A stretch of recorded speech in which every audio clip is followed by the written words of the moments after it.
जोठी पारे सेठी परिश्रा करेंगे नहीं सकाळ संजे जे पायखाना जाए ता पैसा कि वैध निए ताले छुआ जानिला अरे यहाँ दंडनीय अपराध मोर जदि परिश्रा टिके पड़गला झाड़ा फेरी सारा ताको ताली मारिकी ताको उत्साहित करेंगे से जानला गोटे बड़ काम कली पिलांक डाक्तर संकल्प टीवीर माँ मानू सचेतन करने ये जो प्रयास एथिरे आपण माने आमको साहाय्य करुथुवारु बहुत धन्यवाद। आपण देखंतु सब्सक्राइब करंतु लाइक करंतु एवं आपणकर इच्छा अनुसार मतामत दियंतु बा प्रश्न पचारंतु।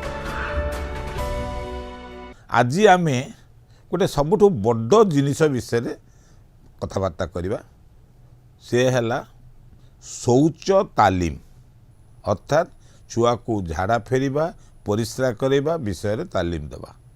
बापा माँ होउचंती छुआर सबुठारु बड़ शिक्षक जन्म हवा ठारू प्रथम माँ क्षीर दबा आरंभ करे माँ क्षीर खाए छुआ जिते खाऊ थाए सेतबेले झाड़ा हो जाए केतबेले परिश्रा हो जाए माँ ताकू लुगा चेंज करे एवं कना चेंज करे नले ओदारे रहिले छुआ के हम फंगस हम तेणु छुआ को ठीक भाव में रखे तापर धीरे धीरे आसीगला गोटे नापकिन नापकिन पिंधेक लोक रखिले से झाड़ा हो गला झाड़ा को धोइबा से लुगा को धोइबा लोक रखिले लोक रखिक अधिका पैसा खर्च है तापर आसीगला प्लास्टिक पैंट लोक पिंधेदेले ता भितर छुआ हगी मुकी मुती आंठिए है एवं से छुआंकर फंगस है किंतु डाइपर पिंधेदेले ता भितर सबू अंधार बाहर भीतर घुआ सलबल बाहर चहट चिकण ही रहिबो।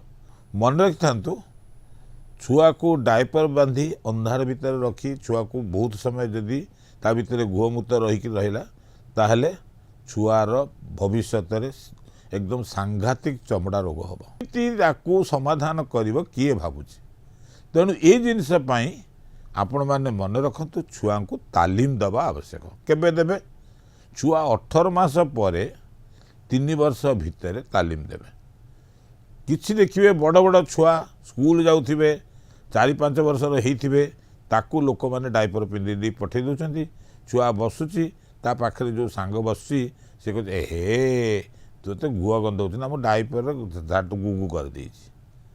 मो नाती दिने कहला जे तमे बुढ़ा हो गले मु तुमको काखे नेबी मु कहले हौ मु कहली जदि गुगु करिए ना मु आ गोटे लोक रखी से पोछीदेव मु कहली कहीं ना मत गुगु गोटे नासना लगे माने भावतु जदि झाड़ा को छुआ एते खराब पाउचंती से छुआ देहरे घुओ लगेकरी आपण रखी दउचंती एवं से घुओटी को बहुत समय पर बाहर करुचंती तेणु तालीम केमिति देबे मेन आपण जानतु छुआ किछि शब्द को अनुकरण करते छुआ जितेबाला परिश्रा करुच्ची से सु सु सु सु करतु छुआ मनू मन परिश्रा कर यहाँ 6 मासरू तालीम दे हम है धीरे धीरे धीरे धीरे सेटा है तापर बड़ है छुआ जो सुसु कर देखो देखेला कि आपको इंडिकेशन दब आ खाते जदि कथा कही पारनी जदि कथा कही पार्ची सुसु बोली कहला कि आप नहीं गले बाहर परिश्रा करदेले किंतु मन रखि था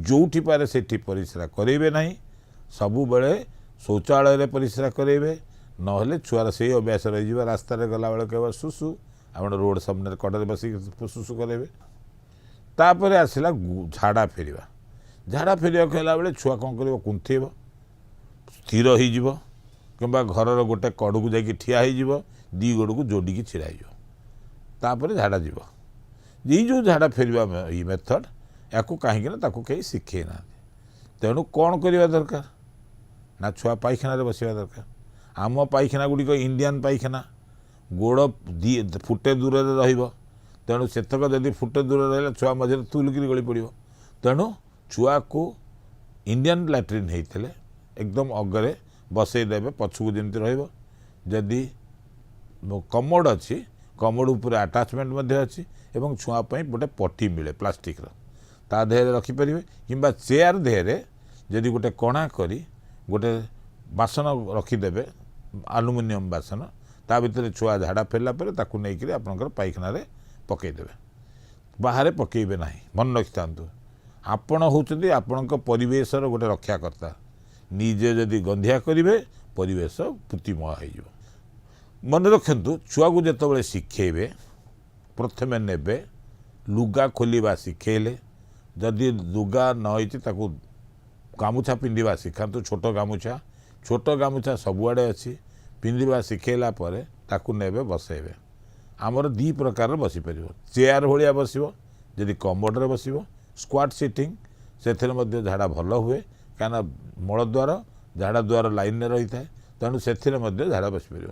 ଚେୟାର ଗୋଟେ ପଟି ଚେୟାର କରିଦେବେ ବା କାଠ ଚେୟାର, ତା ଦେହରେ କଟା ହେଇଥିବ, ଗୋଟେ ବାସନ ଲାଗିଥିବ, ସେଥିରେ ମଧ୍ୟ ବସିକି ଛୁଆକୁ ଝାଡ଼ା ଫେରିବା ଶିଖେଇ ପାରିବେ। ଝାଡ଼ା ଫେରିବା ପରେ କେତେବେଳେ କେତେ ସମୟ ଯିବ, ପୁରା ପେଟ ସଫା ହେବା ପର୍ଯ୍ୟନ୍ତ। କିଛି ବାପା ମା' କ'ଣ କରନ୍ତି, ପେଟକୁ ଚିପି ଦିଅନ୍ତି। ପେଟକୁ ଚିପି ଦେଲେ ଜଲ୍ଦି ଝାଡ଼ା ହେଇଯିବ। କିଛି ବାପା ମା' ଅଛନ୍ତି ସୁ କରନ୍ତି। କେତେକ ବାପା ଅଛନ୍ତି ଛୁଆ ଆଗରେ କୁନ୍ଥାନ୍ତି। ଏବଂ ସେଗୁଡ଼ାକ ହେଲେ ଛୁଆ ଜାଣେ ଯେ ମୋତେ ଝାଡ଼ା ଫେରିବାକୁ ପଡ଼ିବ, ଝାଡ଼ା ଯିବ। ଏବଂ ଝାଡ଼ା ଫେରିବା ପରେ ତାକୁ ଆଣିକିରି ଧୋଇବେ।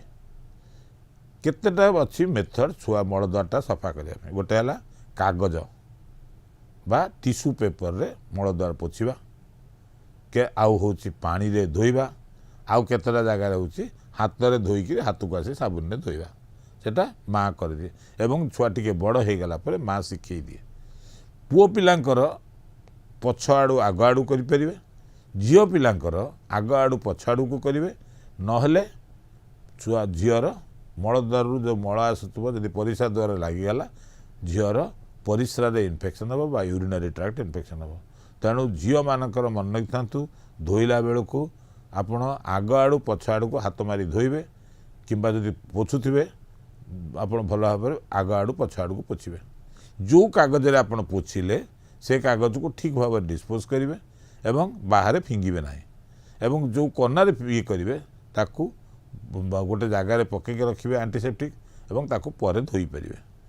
ଆଉ ଗୋଟେ ଜିନିଷ ହେଉଛି, ଛୁଆକୁ ଜଙ୍ଘ ଉପରେ ପେଟେଇ ଦେଲେ ମଳଦ୍ୱାର ପାଖଟା ଭଲ ସଫା ହେଇଯାଏ। ତେଣୁ ସେ ଜାଗାରେ ମଧ୍ୟ ପାଣି ମାରିକିରି ଆପଣ ମଳଦ୍ୱାର ପାଖ ଧୋଇପାରିବେ ସାନ ଛୁଆଙ୍କୁ। ଆଉ ବଡ଼ ଛୁଆଙ୍କୁ ଆପଣ ମଳଦ୍ୱାର କେମିତି ସଫା କରିବାକୁ ହେବ ଶିଖାଯାଏ। କେଉଁଥିରେ କେଉଁ ହାତରେ ସଫା କରିବ, ଆମର ଅଛି ଭାରତରେ ଡାହାଣ ହାତରେ ଖାଇବ, ବାଁ ହାତରେ ଆପଣଙ୍କର ମଳଦ୍ୱାର ସଫା କରିପାରିବ। ତେଣୁ ବାଁ ହାତ କେହି କରନ୍ତି ନାହିଁ। ଯେଉଁ ଲୋକ ବାଉଁଆ ହେଇଥିବ କ'ଣ କରିବ, ବାଁ ହାତରେ ଖାଇବ, ଡାହାଣ ହାତରେ ସଫା କରିବ। ଏଇ ଜିନିଷ ଗୁଡ଼ାକ ଶିଖିବା ଦରକାର। ଯେତେବେଳେ ଛୁଆ ଝାଡ଼ା ଫେରି ସାରିଲା ତାକୁ ତାଳି ମାରିକିରି ତାକୁ ଉତ୍ସାହିତ କରିବେ। ସେ ଜାଣିଲା ମୁଁ ଗୋଟେ ବଡ଼ କାମ କଲି, ମାନେ ଏଡ଼େ ବଡ଼ କାମ କଲି ଯେ ବାପା ମା' ତାଳି ମାରି କହିଲେ ଯା ଗୁଗୁ କରିଦେଲୁ ତୁ, ସୁସୁ କରିଦେଲୁ ତୁ। ଏଇ ଜିନିଷ ଗୁଡ଼ାକ ଶିଖେଇବା ପାଇଁ ତାକୁ ଉତ୍ସାହିତ କରିବେ। କିନ୍ତୁ ପ୍ୟାଣ୍ଟ ଖୋଲୁ ସୁସୁ କରିଦେଲା, କ'ଣ କରିବେ ଆପଣ?